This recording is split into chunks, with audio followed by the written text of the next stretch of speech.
Thalikkulam block panchayat 2025-26 വാർഷിക പദ്ധതി, വാടനപ്പള്ളി കുടിവെള്ള പദ്ധതി. വാടനപ്പള്ളി ഗ്രാമപഞ്ചായത്ത് വാർഡ് 12-ലെ കുടിവെള്ള ക്ഷാമം രൂക്ഷമായ പ്രദേശത്ത് തളിക്കുളം ബ്ലോക്ക് പഞ്ചായത്ത് 2025-26 പദ്ധതിയിൽ ഉൾപ്പെടുത്തി നടപ്പിലാക്കാൻ ഉദ്ദേശിക്കുന്ന 23,48,000 രൂപ വകയിരുത്തിയിരിക്കുന്ന കുടിവെള്ള പദ്ധതിക്കായി വാട്ടർ ടാങ്ക് സ്ഥാപിക്കുന്നതിനുള്ള സ്ഥലത്തിന്റെ സമ്മതപത്രം block panchayat vice president CM Noushad ഏറ്റുവാങ്ങി.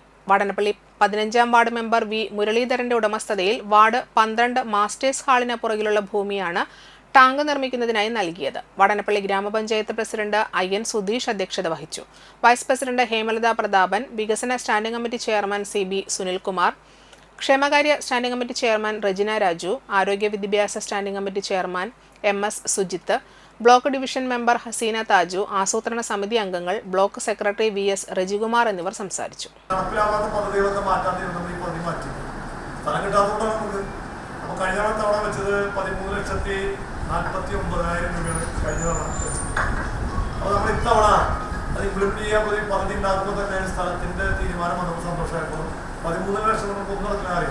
ചെറിയ കുടിവെള്ള പദ്ധതികളിൽ നടക്കുന്നു. മുഴുവൻ നമ്മൾ വാട്ടർ അതോറിറ്റിനെ ആശ്രയിച്ചിട്ട് അത് നടക്കുന്ന കാര്യം. അപ്പോൾ ഇത്തരം ചെറിയ പദ്ധതി നമ്മൾ കഴിഞ്ഞ ബ്ലോക്ക് പഞ്ചായത്ത് കാലഘട്ടത്തിൽ ചേറ്റുവായിൽ നിന്ന് ഇത്തരം ചെറിയ പദ്ധതി 3 ദിവസം നടക്കുന്നത് ഇപ്പോഴും വിജയകരമായി നടക്കുകയാണ്. അതുകൊണ്ടാണ് ചെറിയ സ്വാശ്രയ കുടിവെള്ള പദ്ധതി വെള്ളം ലഭ്യത അനുസരിച്ച് വെള്ളമില്ലാത്ത സ്ഥലത്ത് എത്തിക്കുന്നത്.